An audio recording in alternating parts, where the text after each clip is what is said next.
Hello folks and welcome back to the channel. Now, firstly, an apology. I've not been uploading as many videos recently as I should be, and I think that's for good reason. I fished the World Champs a couple of months ago, and to be honest, that's the focus of my year. I put a lot of emphasis on the feeder World Champs, and I really want to do well in that event. So when I come back from that event, when I come back from the World Champs, I always feel a little bit deflated. I always feel like I've lost my mojo a little bit. I can't really get up for a match. I can't really get motivated for anything else. And it doesn't really matter what the result, whether it's a good result or a bad result. This year we had a good result. We finished in silver position, which I think we'd have taken that, especially after our day one performance. So it was a great result, but I've just not been feeling up for it really. But that's going to change because I'm just getting my mojo back. I'm really chomping at the bit now for a few silverfish, winter silverfish matches. I've got Hullcroft feeder pairs on the horizon, which I think is going to be a really good league.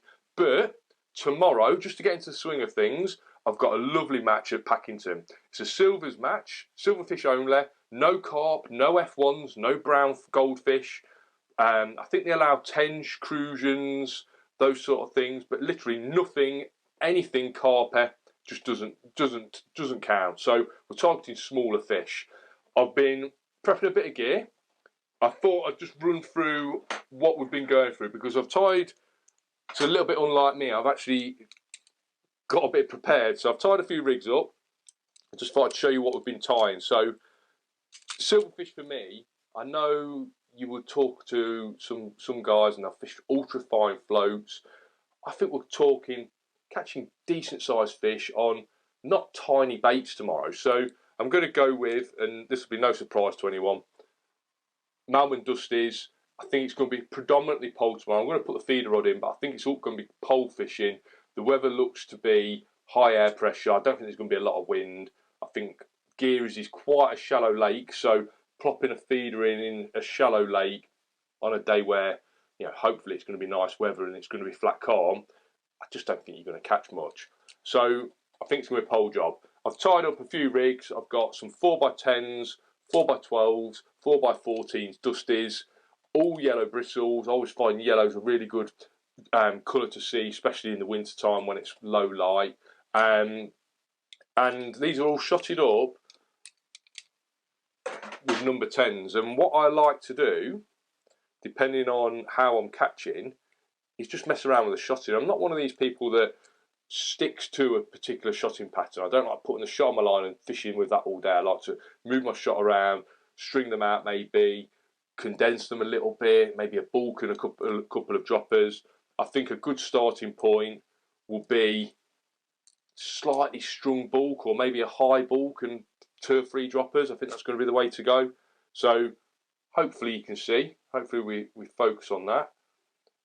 I've got number 10s just on this rig. I'm using shot because I think for silverfish fishing with lighter line, I think shot's going to be a lot better for reducing tangles. You know, slot shot's great, it goes on the line beautifully, but the flat edges can sometimes hang up your rig when you're laying it in or dumping it into the swim. So I've tied these up on 012. There's that float, look there. So that's a 4x12. And what I will do with these is I'll put on an 8-inch hook length. Now, my hook lengths are all tied to 8 inches, and that's for good reason, because I think 6 inches is a little bit, it's neither here nor there. I'll tell you what, we'll lay this rig down. Still need to get it back on. So I think 6 inches is neither here nor there when you're fishing for, well, all species really. So sometimes I want that longer drop that, you know, other anglers maybe aren't getting with their 6-inch hook length. So an 8-inch hook length gives me that longer drop. And sometimes I want something that's a little bit tighter. So I can always fold that hook length in half, and it gives me, I can retie it at 4-inch hook length. Cuts down on my prep massively. It means I can just tie a load of hook lengths up at 8-inch. Cuts my prep down massively. Also, for this silverfish work, what I will tend to do is put an 8-inch hook length on, and I will substitute one of the shot that's on the main rig, and I'll put a slot shot on the hook length. The slot shot doesn't damage the line, you know, hardly damages the line at all, if at all, and it means I can move that slot shot up and down that hook length, and I can get a presentation where I've got my bottom shot 2 inch away from the hook, I can pull it all the way up to the hook length knot, and I can get 8 inch away from the hook. So I can alter the fall. As you can see, and as you can tell, like I said before, I'm not one of these that likes that rig, and that is my only rig. That is my rig for the day. I like to mess around with the rig that I'm using and try and mess around with different presentations. So I've been tying up a few hook lengths. We'll probably go a little bit tighter in. From the top down, I think this is going to be my lightest sort of setup for tomorrow. That's a size 18. That's a Preston 412, an old 412. One of those beauties. Hard to get hold of now, but a beautiful silverfish hook, especially an 18. Slightly longer shank, in-turn point, great hook. They're tied up to 08 line. And then, as we go down here, I'm covering up these ones here because they are beasts for something I tied up for chop worm fishing in the summer. When we get to here, these are B911 F1s, so a fine wire hook with a really nice swept point. They're in 18s and 16s, and they're both tied up to 010. You know, they're probably what you'd use for like winter F1 fishing, but I think that slightly wider gape is going to be ideal if I fish bigger baits like a double maggot, or plan is tomorrow to fish pellets. I'd love to fish pellets on a long pole, feeding quite negatively, and I know there's a lot of hand-sized skimmers in Gearys, so I think feeding quite negatively and fishing small pellets on the hook, hopefully I'm going to get a load of bites. I think that's the kit sorted. Like I say, I'm raring to go. I think it's going to be a great match. We're all on Gearys Lake. I think there's going to be some decent anglers there. Hopefully, I think the pegs to draw are probably middle of the high bank on Gearys, for those that know it. And last time I went, opposite there's a point. I can't remember what peg number it is, but opposite there's a point, which is always really good. You've got the whole of the lake. You're looking out on the whole of the lake. You've got a lot of open water to pull fish from, and that was a really good peg last time I went. So hopefully we get one of those two areas. Fingers crossed. Peg 18 on big Gearys. It's a silverfish match today. I love these matches in the winter. And I think we've drew okay. That's the famous high bank over there. Brilliant pegs over there. My only concern is we're very close to this island. I don't think we're attracting fish from a long way, and it could be a bit of a carpy area, and obviously carp don't count today. It's going to be all about skimmers and roach. So I've had a plumb up. It's quite a nice depth actually. Let's have a look at the rigs. So we've got our long line with that 4x12 dusty, and I'm saying it's 4 foot deep, at least 4 foot deep, which is a nice depth. I've shotted it. It's got a little bulk there, and we've got those number 10s spaced evenly, those 3 or 4 number 10s, and then we've got a short line. So that line, that 4x12s, is for fishing long at 13-14 metres with pellets hopefully. And then we've got a short line where my plan is to feed a little bit of crust expander ground bait and flick either maggots or casters over the top. That's going to be at 6 metres, so got my casters there, maggots, pinkies, that beautiful F1 Sweet crust expander, beautiful ground bait that is. There he is, bit of product placement. And for that rig, for that short line, we've gone just a little bit lighter. It's a little bit shallower, and I think because we're throwing bait, we're going to catch through the water. So we've gone for a 4x10. I've got a really light elastic on at the minute because I think there might be a few roach there, but we'll see what happens. Still shotted with number 10s, but they're a bit more spread out. And we've got 08 and an 18. Might be a little bit too faffy, that might be. Might have to up that. Well, hopefully I'll have to up that if we're catching loads of fish. I think it's nice to start light and see what happens. I think it's going to be smaller fish to start with, then hopefully later on we'll catch some bigger boys. So that's the plan. Start off potting a little bit of bait in it, 13 metres. Probably fish half a metre past it, something like that. Pellets, that's going to be the way to go, I think, long. We might switch it, but we'll start on pellets. And then here, 6 metres, ground bait, and then casters or maggots over the top. I'm not too sure yet.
Right folks, I think while we've got the bait still on the tray, let's talk about what we've been doing today, because at certain points during the day we've done a bit of everything. But I found that crushed expander has been brilliant, and what I've been doing is it's like the consistency of putty there. I've been feeding a tiny amount, so a little bit difficult to do this one-handed, but I've got my little pole pot, and it is a little pole pot, and it is set probably 18 inches back from my pole tip, which I felt for those skimmers was quite important. Didn't want to feed right on top of my float. I was fishing past my feed, if you understand. And that putty, it just goes, it's like a little bit of paste. There you go, simple as that. I've been feeding that, it clouds up beautifully when it goes in the water. Quite heavy though, so it goes to the bottom, so it breaks up nicely because it's an expander. And I think that's been brilliant for attracting fish. And then obviously to complement it, it's been tough today, don't get me wrong, it's been really tough. I've been maybe putting a little bit of worm in, caught really well the last half an hour, feeding a tiny bit of worm. Double pinky's been as good as anything as a hook bait, but the key has been that sloppy expander crush. Same rigs as we showed you before. We've not weighed in yet, so I don't know what I've got. Like I said, I don't think it's fished brilliant. I think, to be honest, we're in this sort of corner here. Just struggle to pull any fish in because I feel like I'm tucked away a little bit, and I felt like I was always pushing fish away from where I was sitting. It's been a lovely day, beautiful day. Struggled to see a float at times because the sun's been so bright. But a beautiful day nonetheless.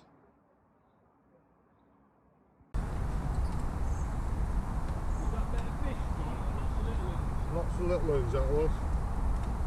There's only been a few,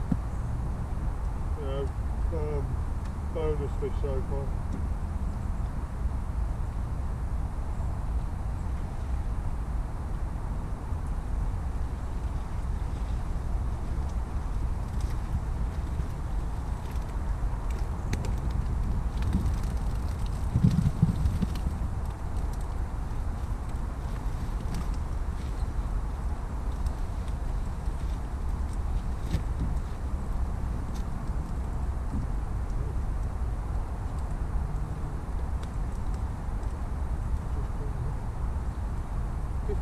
Two. Can we have a picture of those, please, John?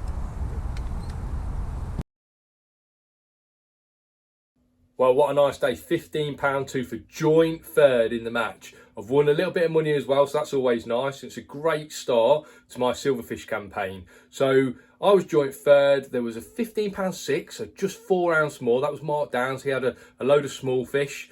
And then there was a £22. That's Will McCranner on the middle of the high bank. He's caught nice sort of size skimmers, similar to what I've caught, them 4, 5, 6 ounce fish.